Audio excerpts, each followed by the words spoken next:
Ak máš pocit, že sa cítiš unavený po každom jedle, no a večer prídeš z roboty, nestihol si cez deň normálne jesť, dnes ti ukážem, ako sa tohto zlozvyku raz a navždy zbaviť, konečne zaviesť poriadok do toho svojho života, uvedomiť si, že každodenným rozhodnutím si zadáva smer do života a keď sa ráno rozhodneš, že budeš mať v živote poriadok a že pôjdeš systematicky, ten výsledok nebude o týždeň, o 2 ani o mesiac, ale o rok zistíš, že si prešiel veľmi veľký kus cesty a že sa ti veľmi pekne zmenil život. Takže dnešnou témou je večerné prejedanie chladničky, čo ho spôsobuje a ako ho zlomiť bez extrémov. Toto je problémom väčšiny našich klientov v Coach Pro. Celé tieto vlogy budú o tom, aby ľudia vedeli, čo majú robiť a v prípade, že potrebujú pomoc, kľudne nebojte sa napísať nám do komentára, v popise necháme takisto náš e-mail, nebojte sa nás osloviť, veľmi rádi vám poradíme s riešeniami vašich problémov. Večerné prejedanie, prečo ťa večer ovláda hlad? No, cez deň to ešte ide a večer to vždy pokazím. Toto nám hovorí každý klient, že cez deň sa ako tak drží,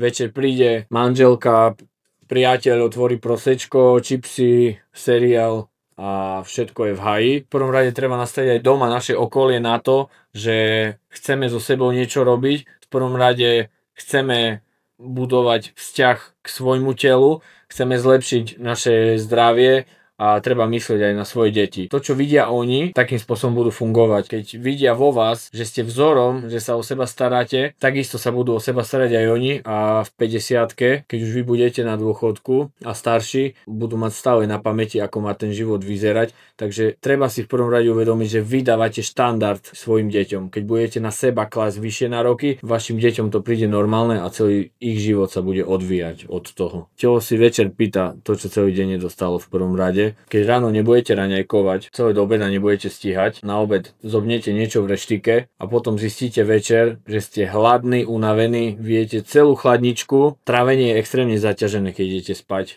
Takže zobudíte sa ráno unavení, neviete stať z postele, odkladáte budíky stále dookola a potom zase zistíte, že ste v jednom kolobehu a že z neho neviete výjsť. Veľa klientov sa ma na to pýta, že cez deň to je v pohode a večer to ide do haja. Nie, celé to začína už ráno, pri ránej rutíne a toto si treba uvedomiť. Veľmi dôležitý lifehack aj u mňa nastal, keď som si začal natáčať budík a dal som si telefón na druhú stranu izby. To ma prinútilo, že som musel stať z postele hneď na prvé zazvonenie a hneď tam začala ranná rutina. Vyskúšajte to, uvidíte, ako sa vám zmení život už len tým, že si ten telefón dáte na druhú stranu izby a že budete musieť stať na prvé zazvonenie. Takto vyzerá deň, ktorý ťa večer dobehne. Ráno funguješ bez raňajok, neideš do stresu. Obed, niečo na rýchlo alebo vôbec. Po obede káva, cukor, chaos, inzulín tam lieta hore-dole a ty potom sa čuduješ, že si po každom jedle unavený, keď tvoj pankreas nevie, čo s tou energiou má reálne robiť pri každom jedle. No a večer pocit hladu, útlm, hneď chuť si niečo dať. Telo nie je problém, režim je problém. V prvom rade si treba uvedomiť, ak je deň plný chaosu, večer si nájdeš odmenu. V prvom rade si treba povedať, čo je odmena pre telo. Dáva mi to nezdravé jedlo niečo do tela. V prvom rade, na čo jem niečo, čo nie je prospešné pre moje telo, iba zo zvyku. Toto si treba uvedomiť. Taký veľmi dôležitý hack na to je vizualizácia. Nakresli si na papier, ako by tvoj ideálny deň mal vyzerať, aby si ten režim zvládal. Skúsi cez deň naplánovať, kedy budeš jesť. Skúsi tam dať 10. Rýchly snack, urob si smutičko, trvá to 20 sekúnd a je to rýchly snack, ale naplánuj si to, lebo keď si to nedáš do kalendára, keď ti to nezazvoní v telefóne, nedá si tú 10. Takisto čo sa týka obedu, nájdi si reštiku, kde varia zdravo, nemusí stále jesť rezne, vieš si dať aj risotko, kuráci stek, vieš tie bielkoviny rozkladať, aby v tom dennom príjme boli. A takisto po obede a večer. Večer, keď budeš raňajkovať, ver tomu, že večer nebudeš mať také návaly hladu, že ti bude stačiť sa normálne najesť a fungovať. 3 hlavné dôvody, prečo sa večer prejedaš. Telo je v prvom rade fyzicky vyčerpané, chýba mu výživa, energia a regenerácia. To, že tvoje telo je fyzicky vyčerpané, je hlavne tým, že veľmi dlho sa ten deficit tvoril. Povedz si, koľko rokov si fungoval takým spôsobom, že si ráno neraňajkoval, cez deň si bol v zhone a večer si vyjedal chladničku, sem tam si to zapil pivkom alebo prosečkom. Toto si treba uvedomiť. To, že na týždeň zmeníš režim, neprekope celý tvoj život, reálne ten režim musí byť dostatočne dlhú dobu zmenený, aby sa zmenil. Mozog je preťažený. Celý deň si makal a neoddychoval. Toto často mávam aj ja. Ja to riešim tak, že v dni si dávam 10 minútové pauzy, naplánujem si 3-4 pauzy, ale tie pauzy nie sú také, že proste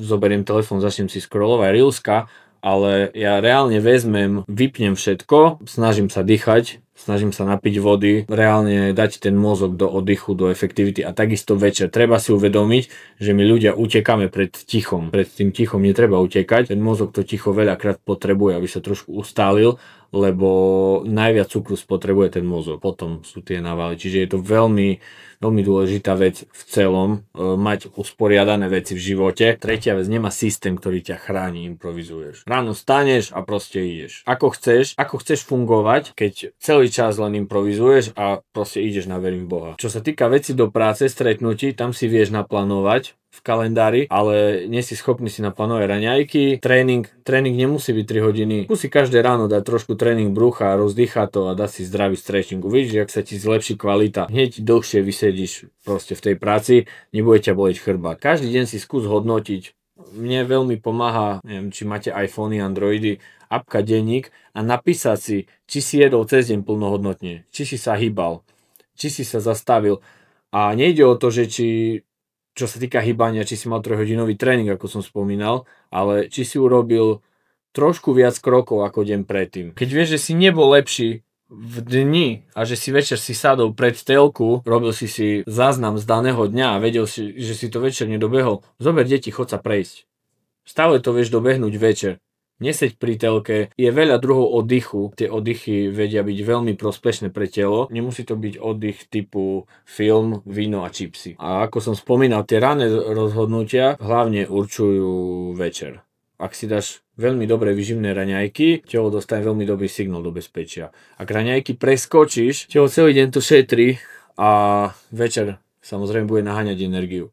Treba si uvedomiť, že toto je programovanie tela, ako ukladať tuk. Telo má v podstate 2 základné poslania v živote. Prežiť a rozmnožiť sa. A čo sa týka prežitia, tak veľmi dôležitou zložkou je strava. Ty keď telu nedáš pravidelnosť a nedáš ho do bezpečia, aby sa cítilo to telo bezpečne, že bude reálne jesť v daných časoch, že bude jesť o 7, o 10, o 12, o 3. Nehovorím, že to stále tak má byť, ale jesť aspoň toľkokrát každý deň. Telo reálne musí vyhodnotiť, že OK, mám všetko dostatok, nepotrebujem zásoby sumy na príťaž. Keď ješ nepravidelne a tvoje telo vie, že ty ráno nebudeš raňajkovať a že večer zješ celú chladničku a najbližšie budeš jesť na obed, čo sa tam deje? Reálne sa telo programuje na to, aby si vytváralo zásoby a ty si vedome spomaľuješ metabolizmus. Keď tam dáš alkohol, tie prázdne kalórie, telo aj tak s nimi nevie pracovať a jediné čo spraví, to dá do tuku. No a v prvom rade si nájde rytmus a nie extrém. Stačí sa vrátiť k základom, nemusíš vyhľadávať žiadne keto diety, carnivore a fastingy, ale začni jesť 3 plnohodnotné jedlá denne. 10. olovran, daj tam malé snacky napríklad. Už tam máš 5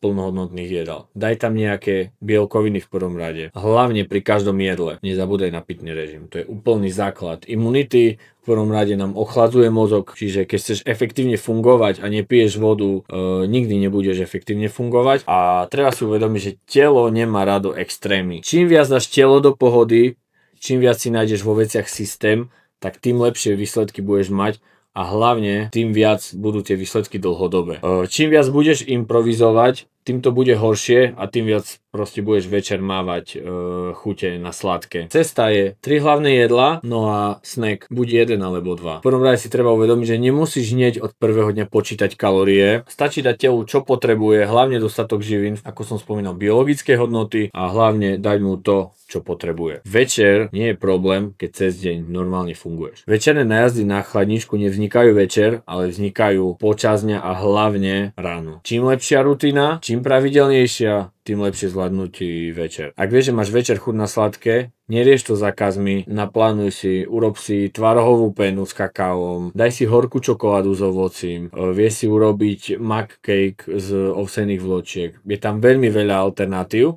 Plánovanie večerné jedlo nie je problém, ale je to v prvom rade nástroj. Je rozdiel medzi zase som zlyhal a dal som si tvarok s kakaom. Tvoje večerné chute sú OK, keď ich máš pod kontrolou. V prvom rade nečakaj to, že ty si dáš 2 dní raňajky, 3 po sebe a že prestaneš mať tie návaly na sladké večer. To všetko musí prísť a to telo sa musí normálnym spôsobom načasovať. Keď si mal rutínu 10 rokov, tak nečakaj, že z nej vyjde za 3 dní. Daj všetkému čas a hlavne meň veci systematicky. 1% každý deň. Jedlo nie je problém, najväčší problém je nekontrolovateľné jedenie bez dôvodu. Chceš s tým pohnúť? Napísal som e-book Reset, kde si vieš veľmi pekne usporiadať systematicky veci v dni. E-book ti nepovie, čo nemáš jesť, v prvom rade ti ukáže, ako si nastaviť deň. Nie je ďalšia dieta, je to návod, ako sa vrátiť k normálnemu, zdravému fungovaniu. Reset je systém, ktorý zvládne aj bežný zaneprázdnený človek.